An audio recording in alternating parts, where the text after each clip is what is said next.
Olá, e aí meus amigos, tudo bem? Sejam todos muito bem-vindos, me chamo Lucas Ribeiro e que saudade que eu tava de gravar e trocar uma ideia com vocês, meu Deus. Pra quem não sabe, o Sessão A6 ficou bem um mês aí em pausa, tava tirando umas férias merecidas e na minha cabeça jurava que só ia voltar com o lançamento de Deadpool 3, mas só depois caiu a ficha de como tem filme bom pra sair até lá, tipo Divertidamente.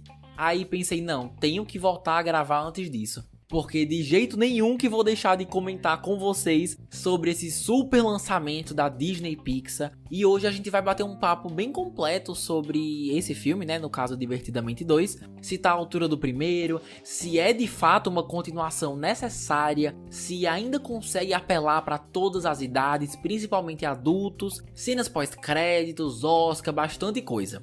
E recomendo já terem conferido porque teremos sim spoilers no episódio de hoje, tá certo? Mas se gostam desse tipo de conteúdo, já segue nas redes sociais. No Instagram estamos como @sessãoas6, no TikTok @podsessãoas6 e no YouTube nosso canal se chama Podcast de Sessão AS6 mesmo, onde sempre aviso quando novos episódios são lançados e fica bem mais fácil trocar uma ideia com vocês, tá bom? Bora lá então, começando com a famosa sinopse. Espero que gostem.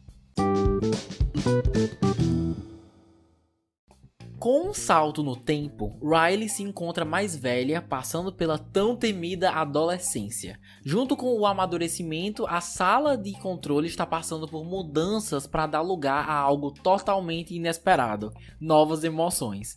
As já conhecidas alegria, raiva, medo, nojinho e tristeza não têm certeza de como se sentir quando novos inquilinos chegam ao local.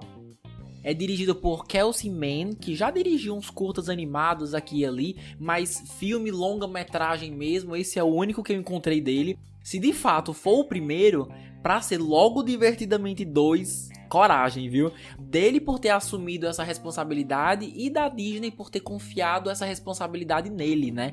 No momento dessa gravação, o filme ainda está em cartaz nos cinemas, eventualmente daqui a uns meses, indo parar no Disney Plus, mas ainda sem uma previsão.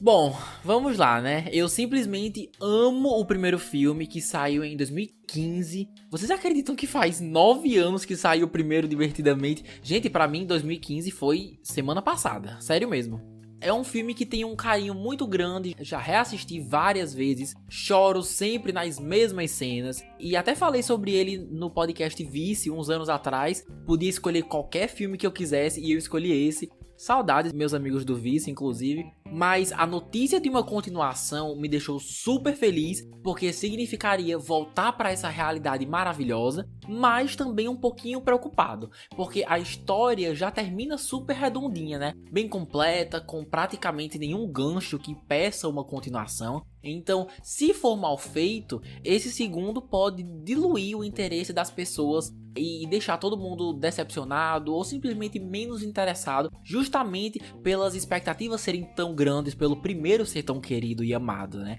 Então, tinha isso também. Mas que alegria sair do cinema sabendo que não foi o caso, que a Pixar conseguiu mais uma vez fazer um sucesso e, mais importante, uma continuação bem-vinda. A história segue a Riley, agora com 13 anos, e aquele botãozinho vermelho de puberdade que tanto chamou nossa atenção no final do primeiro filme, de fato é o que dá início ao plot desse aqui, com o alarme sendo tocado e em seguida a chegada das novas emoções, no caso inveja, ansiedade, tédio e vergonha. Eu me pergunto se as novas emoções que chegam com o tempo ficam mais maduras, né, com o passar dos anos da pessoa, porque essas aqui, com certeza vocês perceberam, elas refletem diretamente a mentalidade de uma pré-adolescente, né? Todas com uma tendência a se importar mais com a opinião dos outros, ao que os outros têm, como que a Riley pode ter essas mesmas coisas, se não mais. São emoções que realmente refletem a mentalidade da idade da Riley, né? Será que as emoções que vão surgindo com a idade vão ficando mais sofisticadas? Eu realmente saí do cinema super curioso para saber mais sobre como a mente das pessoas funciona nessa realidade que a Pixar inventou.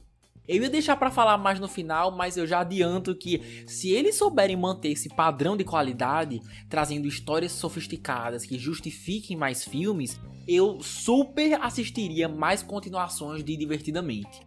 A gente tá numa era em que as franquias estão sendo tão recicladas sem motivo, né? Tantas continuações que todo mundo percebe que não precisa mais, que fica nítido que não tem mais história. Muitas vezes até da própria Disney. Eles anunciaram um dia desses Toy Story 5 para daqui a uns anos, sendo que o 4 nem foi tudo isso. Então, ir ao cinema e perceber que a história é tão boa ao ponto de você entender e ser convencido que Divertidamente 2 tinha de fato que acontecer, no mundo de hoje é algo extraordinário. O roteiro aqui sabe muito bem manter a essência do filme de 2015 e criar maneiras de seguir a partir disso. Ou seja, continua colorido, os personagens que amamos estão de volta, continua sendo uma aventura para todas as idades, mas sempre reservando a essência, as mensagens para o público mais maduro, que tá passando ou um dia já passou pelo que a Riley agora tá tendo que passar. Até porque sempre que a gente escuta sobre puberdade, geralmente são informações mais voltadas para as mudanças biológicas do nosso corpo, né? Mas agora, referências de filmes, séries que abordam isso sem medo e ainda destacando a saúde mental, não sei vocês, mas eu conto nos dedos de uma mão quantas vezes já vi isso sendo retratado. E eu tive o privilégio de poder assistir mais de uma vez nos cinemas e percebi que as pessoas que vinham comigo comentavam a mesma coisa. Nossa, esse filme não é pra criança não, mas sempre em um tom de surpresa. Divertidamente 2 encontra maneiras muito criativas de tentar manter crianças mais novas entretidas, né? No caso, personagens coloridinhos e fofos, um humor muitas vezes mais físico e cartoon, com também aquela referência da Dora Aventureira, do cachorro com a pochete, que eu achei genial, porque os mais velhos pegam a referência e os mais novos se entretêm com um personagem interativo que fala com o público, então eles sabem o que estão fazendo. Pode não funcionar com todas as crianças, mas eles sempre trazem aí visuais para atrair esses mais novos. Mas ao mesmo tempo fazendo questão que o público mais adulto se identifique com o que a Riley está passando e sinta de maneira bem mais profunda o impacto das mensagens. No primeiro filme, a grande mensagem era qual? Ninguém é feliz o tempo todo. Reconhecer a importância da tristeza é essencial para o nosso dia a dia. Mas aqui, de todas as mensagens, eu diria que a principal é: ninguém é perfeito. Perfeição não existe. E tentar se mostrar como alguém sem erros significa ignorar as próprias falhas e os momentos de fracasso que devem sim ser lembrados. E fazendo isso, você acaba também ignorando quem você realmente é. E é justamente o jeito que ansiedade e alegria lidavam com os constrangimentos e erros da Riley que a gente observa isso. Eu acho isso fascinante. Uma fazia isso deixando ela ansiosa 24 horas por dia, com várias possibilidades do que o futuro pode ser, abrindo mão dos seus valores, promessas e até do sono. A menina não conseguia dormir. E a outra, no caso a alegria, acreditava que ignorando e deixando de lado as memórias desagradáveis, Riley poderia ser a melhor versão de si mesma. E no final, elas e a gente, né, também percebe que é somente abraçando todos os seus aspectos e diferentes versões do seu senso de si, né, os bons e os ruins, é que ela consegue ser autêntica e a versão mais verdadeira de si mesma.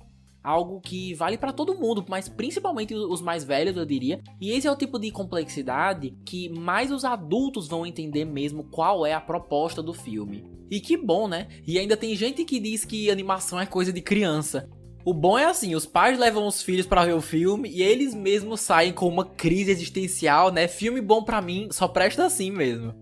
Mas além disso, vemos ótimos comentários sobre a importância de sentir e valorizar todas as emoções, o que é uma coisa bem difícil de se fazer, mas é importante. Destacando inclusive a vilã, entre aspas, ansiedade, porque nos momentos certos é normal ficar ansioso, mas deixar ela ser a única emoção tomando conta de todos os momentos da sua vida, a gente vê de forma bem clara que não dá certo, né? Zero saudável isso. E tudo isso também traz a ideia de que crescer simplesmente muda a gente. E repetindo mais uma vez, um respeito imenso pela Pixar, mostrar essa mudança, né, no caso adolescência, puberdade, não de forma biológica, que é geralmente a mais conhecida, que nós geralmente temos mais acesso à informação, né? Algumas escolas abordam isso, a internet bastante também, mas sim a saúde mental durante esse processo de mudança, o que é importantíssimo também. E ter um filme tão acessível abordando um tema desses,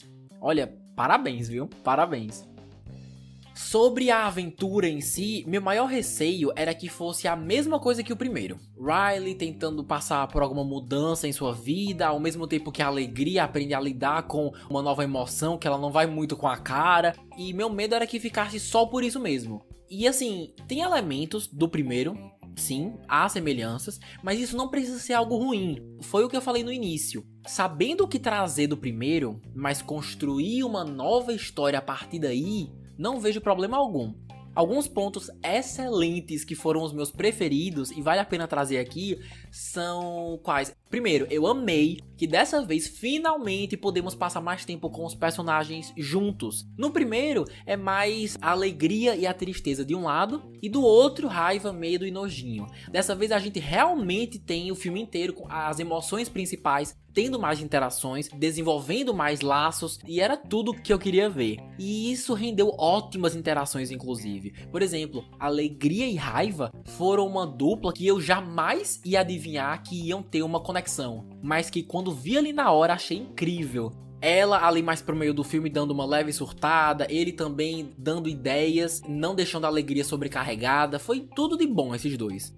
Uma outra dupla fofíssima foi tristeza e vergonha, duas emoções que tem tudo a ver, né? Mas super fofo, ele ajudando e escondendo ela, eu adorei. Sem contar que isso deixou ele mais diferente entre as outras novas emoções, mostrando que não é porque elas chegaram juntas que todas elas concordam com a ansiedade. E mostrar isso através do personagem vergonha, eu achei bem interessante sim. Agora, uma sacada sensacional que me emocionou bastante foi a revelação que as projeções da ansiedade que fazem a Riley ter medo do futuro vêm justamente da Ilha da Imaginação. Aquela sequência inteira eu acho genial. Mas só essa ideia de que as projeções são feitas na área da imaginação da sua mente, isso sozinho eu acho um baita comentário, porque mostra pro público, principalmente aqueles mais ansiosos, que é o meu caso, que idealizar o que pode acontecer significa usar a sua imaginação. Ou seja, você tá pensando em mentiras, digamos assim, que podem ou não um dia serem verdades. E ser relembrado disso é sensacional. Eu sinto que os meus pés ficaram mais no chão depois dessa cena. Eu mesmo precisava ser relembrado. E realmente eram sempre umas projeções, mano, muito tendenciosas e pessimistas, o que deixou a interação dela com a alegria muito importante. Por que a Riley só tá fadada a pensar em um futuro ruim pra si mesma? Por que não usar a imaginação pra sugerir possibilidades fantásticas que também tem chance de acontecer um dia, né? Aquela discussão entre elas duas ali simboliza isso. E que necessário, sério, um dos melhores momentos do filme, com toda certeza. Ah, então é um filme perfeito, não tem nenhuma questão, nada. Bom, mesmo tendo me emocionado bastante, tem umas questões aqui e ali que não foram ruins, mas que eu queria algum esclarecimento ou que foram oportunidades perdidas mesmo. Primeira, e essa eu quero ver quem prestou atenção. Vocês também perceberam, lá no começo do filme, quando eles vão olhar as ilhas da personalidade da Riley, e a ilha da família é minúscula, quase não existe, bem escondida atrás da ilha da amizade, que tá gigante, tanto que a tristeza precisou usar um binóculo, né, pra conseguir enxergar. Foi uma cena bem sutil, e a explicação pode só ser aquela fase da adolescência que você não quer ser associado aos pais, não quer que pensem que você é mais criança e tudo mais, e quer mais fazer as coisas sozinho. Pode ser isso, mas a questão é que foi uma informação, no mínimo, curiosa. E que, pra minha surpresa, não deu em nada. Eu achei que a história ia dar algum tipo de contexto, se eles se distanciaram, se os pais estão cobrando muito ela, será que eles estão brigados? Mas nada no filme mostra isso.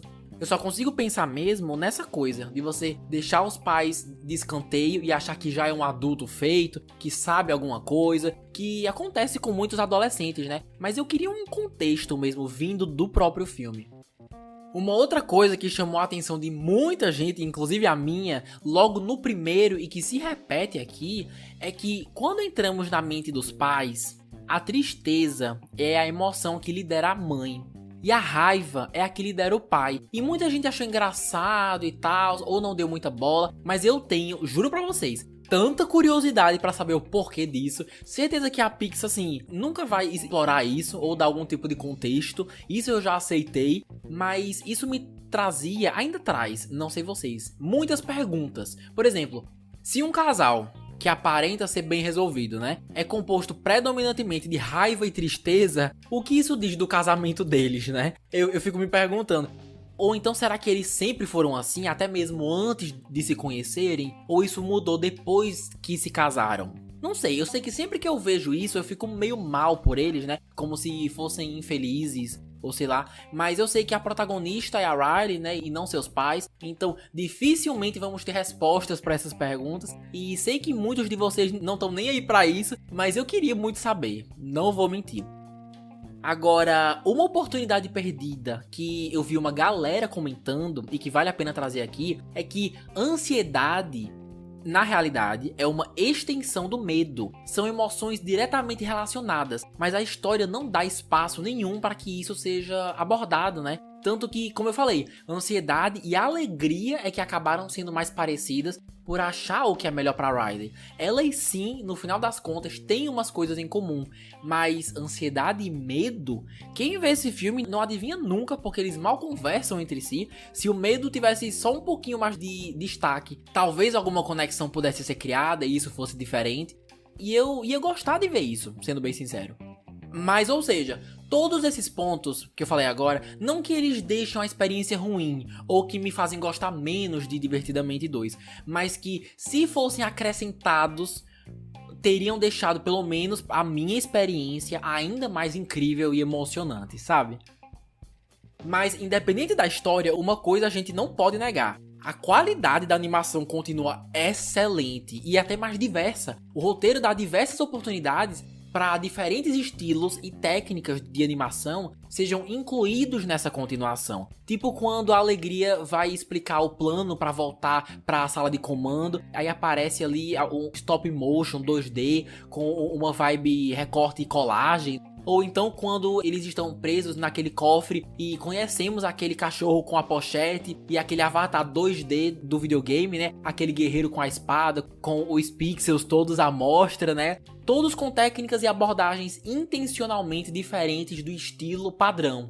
E por que eu tô falando isso? Porque assim como o primeiro ganhou o Oscar de melhor animação na edição de 2016, acredito de verdade que essa continuação tem fortes chances de levar mais uma vez. Claro que a gente não sabe quais os outros concorrentes, dá pra ter alguns palpites aqui e ali, ficando de olho nos lançamentos em cartaz nos cinemas, mas ter uma noção mesmo só o ano que vem, né? Só quando saírem os indicados. Mas fica aqui desde já a minha torcida.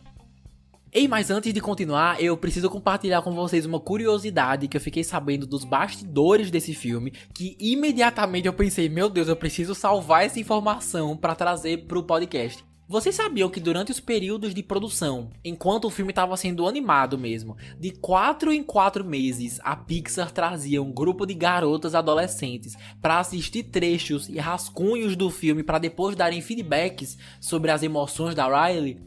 Isso não é interessante? Eu achei super interessante. Mas agora, imagina você ser um animador trabalhando, dando a vida nesse projeto e vendo que chegou mais uma vez aquela época do ano do seu trabalho ser avaliado por adolescentes.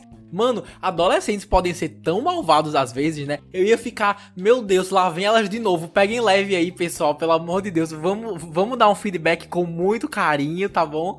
Mas assim, eu falo brincando, mas no geral é uma ideia ótima, né? Você garantir que a mentalidade de uma jovem de 13 anos seja retratada o mais fiel e realístico possível. Muito melhor do que ficar muito na cara que são uns caras de 40, 50 anos escrevendo falas de uma menina de 13. Então foi bem interessante mesmo. Definitivamente uma abordagem que faz todo sentido. Beleza, mas agora seguindo com os personagens. Eu queria ter conferido dublado e legendado para fazer uma cobertura mais completa, mas acabei só conseguindo ver dublado mesmo em português. Mas já adianto que a dublagem, assim como no primeiro, continua excelente. São muitos personagens, então eu vou destacar só alguns, mas começando, claro, pela alegria com o retorno das vozes de Amy Poehler na versão original e a maravilhosa Mia Mello em português. Me deixa muito feliz ver que a alegria continua sendo a líder das emoções. Gosto muito que as outras emoções a veem como uma figura de líder mesmo, alguém pra quem recorrer, toda hora perguntando pra ela qual é o plano, o que eles devem fazer. E entre todas as emoções, você continuar com a alegria como protagonista, naturalmente já me passa uma mensagem positiva. Eu me considero, no geral, uma pessoa positiva, né? Realisticamente positiva, vamos dizer assim. E só dela ser a protagonista, eu já acho inspirador. 80 problemas aparecem no meio do caminho, mas ainda assim vem aquele senso dela de persistir e zelar pela Riley, de jamais desacreditar dos seus objetivos. E são traços que alguns até podem dizer clichês, mas sempre vão ser inspiradores pra mim. Me faz muito bem assistir personagens como a Alegria. E isso vale até para suas falhas também, para os seus defeitos. Temos momentos que claramente ser alegre não necessariamente é a alternativa certa. Só lembrar a cena do vestiário que Riley e as amigas não paravam de zoar ali, né, tirar foto, e acabaram sendo chamadas a atenção por causa disso. É o tipo de caso que, se a ansiedade, por exemplo, tivesse assumido, talvez ela tivesse ficado mais alerta ao que estava rolando, ao invés de feliz e relaxada, e eu acho isso muito interessante. No caso, essa ideia da alegria naturalmente achar que ela assumir é a melhor coisa a ser feita, quando na verdade tem horas e horas para isso acontecer. Mia Mello tem uma voz muito gostosa de se ouvir, é uma delícia escutar ela dar vida mais uma vez à alegria. Ela tem a animação na voz, mas também tem um tom suave, doce, que funciona super bem nas cenas mais sensíveis ou tristes mesmo, e o público vai junto muito fácil por causa disso. Em seguida temos a favorita de muitos, Ansiedade, dublada originalmente pela Maya Hawke. Adoro a Maya Hawke, que atua em Stranger Things. Mas em português temos ninguém mais, ninguém menos que Tata Werneck. Mano, eu achei tão engraçada a escolha dela pra dublar a Ansiedade, porque quem já assistiu qualquer coisa dela sabe que o seu humor é muito no improviso e na velocidade. A velocidade da mente dela consegue combinar e acompanhar direitinho com a velocidade que ela fala as coisas. É uma pessoa bem agitada, bem elétrica. E assim que anunciaram que ia ser ela, na hora pensei que tinha encaixado perfeitamente. Mas assim, por não ser muito reconhecida na dublagem e tudo mais, bate assim aquele receio, pelo menos antes de ir ao cinema, deles terem trazido uma celebridade mais pelo nome, pelo reconhecimento, ao invés de terem trazido alguém do ramo mesmo, né, com uma bagagem um pouco maior nessa área. Mas terminei o filme super satisfeito com a sua performance. Ela, de fato, tem a eletricidade da personagem, consegue falar bem rápido quando precisa, longas falas, mas ela tira de letra. E uma outra coisa engraçada é que, mesmo que eu não soubesse que era a Tata ali, tem umas falas, mano, que só pela entonação você já dá pra saber que é ela. Eu não sei explicar, mas parte do seu humor também é falando as coisas com entonações diferentes e tudo mais. Aí quando a Ansiedade começava a aderir um pouco disso, na hora você já suspeita. E super funcionou pra mim. Sobre a personagem em si, confesso a vocês que tem uma relação de amor e ódio. Mesmo o filme deixando claro que no fim das contas todas as emoções são importantes, eu saí com a sensação de que a Ansiedade, em especial, atrapalhou bem mais do que ajudou nesse filme.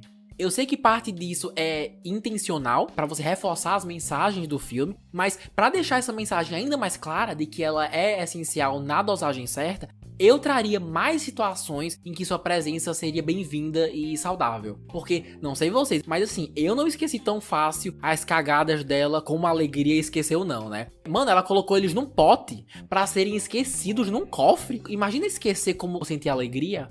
De verdade, quando o Raiva falou que ele queria dar uma bicuda nela, eu tava ali só torcendo por ele. Vai lá, meu filho, aproveita e dá duas. Uma por você e uma por mim, que eu também quero. Mas assim, o final foi importante, né, pra dar uma humanizada nela e mostrar que suas intenções, no fim das contas, eram boas, mas eu fiquei com um pouco de ranço, não vou mentir não.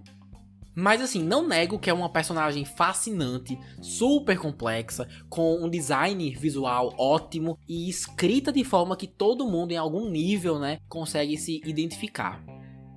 Tá, mas como que as coisas terminam? Acham que terminou muito confuso? Bom, a história finaliza com todas as lembranças ruins, né, entre aspas, indo parar naquele lago que gera as convicções da Riley. E vale lembrar que antes deles explodirem aquela montanha e começar aquela avalanche, a Nojinho fez uma pergunta muito interessante. Como evitar que lembranças ruins gerem convicções equivocadas? E acaba sendo exatamente isso que acontece. Existem tantas lembranças ali, criando tantas convicções, que Riley acaba terminando com vários sensos de si, ou seja, várias perspectivas diferentes sobre si mesma. Algumas boas e outras nem tanto. E assim, como a gente se aprofunda apenas na mente da Riley, eu não sei se é normal uma pessoa ter vários sensos de si, ainda mais com 13 anos, mas o que me preocupa é que exatamente o que a Nojinho falou aconteceu. Agora existem partes da sua consciência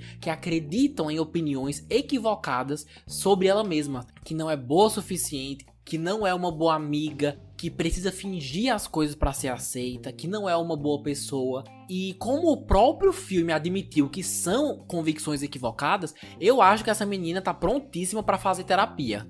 Se houver alguma continuação, um terceiro filme, ou sei lá, acredito que a gente tá se encaminhando pra uma história que vai precisar eventualmente de um apoio profissional pra Riley, de um psicólogo, de um psiquiatra. Espero que a Disney esteja preparada pra trazer mais disso pro mundo de Divertidamente, porque houveram consequências na sua mente, talvez não na sua realidade física, né? Mas pelo que ela passou mentalmente, houveram sim consequências. Então seria uma oportunidade no mínimo interessante de se considerar, na minha opinião. Mas fora isso, tudo aparenta ter terminado bem. Todas as emoções entendem melhor a importância do coletivo. Tivemos a surpresa, que nem foi tão surpresa assim, porque vazaram a informação antes do filme lançar, o que eu fiquei com ódio, da aparição da emoção Nostalgia, que é uma senhorinha muito fofa, vocês viram? Que amor, meu Deus. Mas apareceu tão pouco que por mim nem precisava ter sido usada pra divulgar o filme. Porque você cria a expectativa que eles têm mais coisa pra mostrar dela. Mas quando você vê a coitada em só 2 cenas, vê que não é bem por aí, né? Então, se tivesse sido uma surpresa desde o início, teria sido ainda melhor. Mas a questão é que é uma emoção aí que tem tudo pra aparecer no futuro da Riley. E vale lembrar que temos bem no final uma cena pós-créditos que muita gente achou besteira ou perda de tempo, mas eu adorei. Realmente o filme me deixou curioso sobre qual grande segredo que ela sentia que precisava esconder em um cofre dentro da sua mente. E foi exatamente sobre isso, né? Eu fiquei muito feliz. Foi um segredo besta? Foi. Mas vocês queriam o quê? Que ela tivesse saqueado um banco? No fim das contas foi só que ela tinha queimado o tapete de casa, mas só o fato deles contarem o que é, eu já tô satisfeito. Nem toda cena pós-créditos, pra mim, precisa ser sobre um super gancho pra um terceiro filme que nem foi confirmado ainda. Então, manter em uma piadinha mesmo e ainda matar minha curiosidade, olha, pra mim tá ótimo.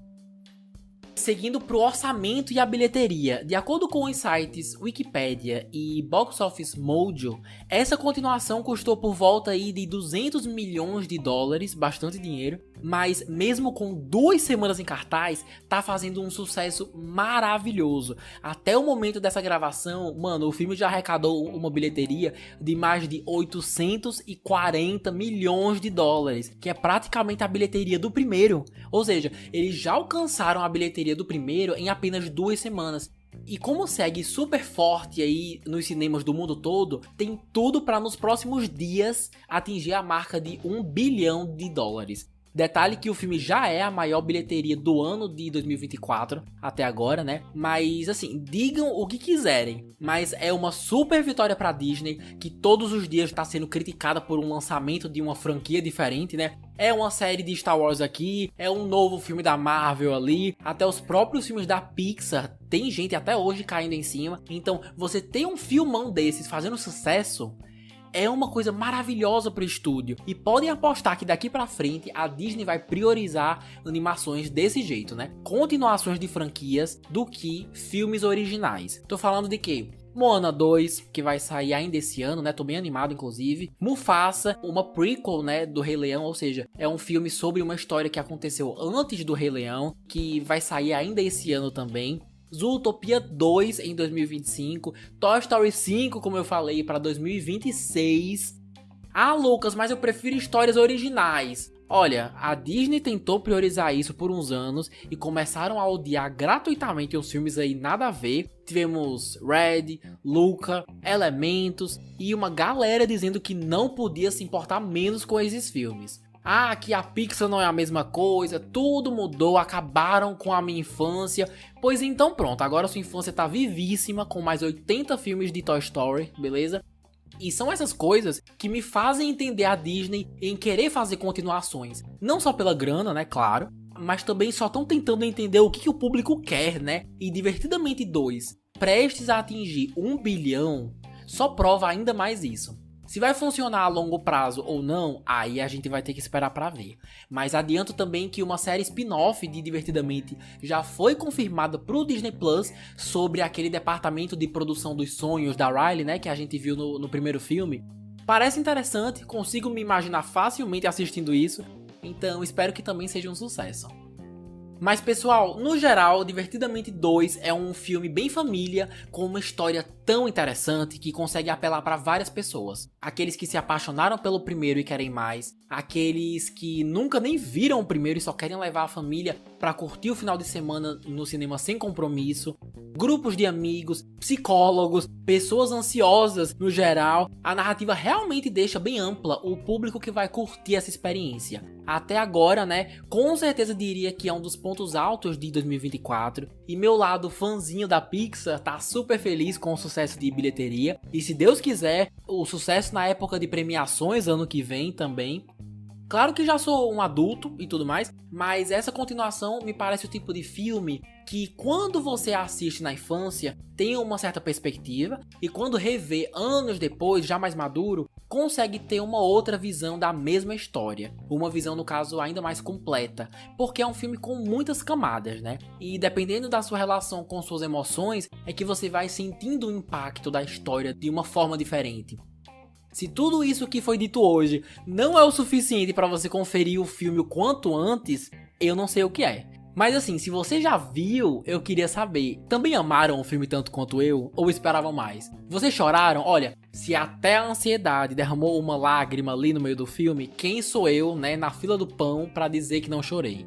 Mas e aí? Ainda preferem o primeiro? Gostam dos dois? Como que é? Ganha o Oscar de melhor animação em 2025? Bora trocar uma ideia? Mandem seus comentários lá no Instagram, @sessãoas6, ou na caixa de comentários do YouTube mesmo, pra quem tá acompanhando por lá, que adoro saber a opinião de vocês, beleza? Se você gosta de conteúdos assim, por favor, manda esse episódio para aquele seu primo, aquele seu amigo que já viu Divertidamente, que qualquer compartilhamento ajuda demais esse projeto a alcançar mais pessoas. No caso, compartilhando esse episódio em especial, eu ficaria ainda mais agradecido, porque eu precisei regravar esse episódio, deu um problema no primeiro áudio, eu precisei gravar tudo de novo, então qualquer compartilhamento, gente, pelo amor de Deus, ajudem aí.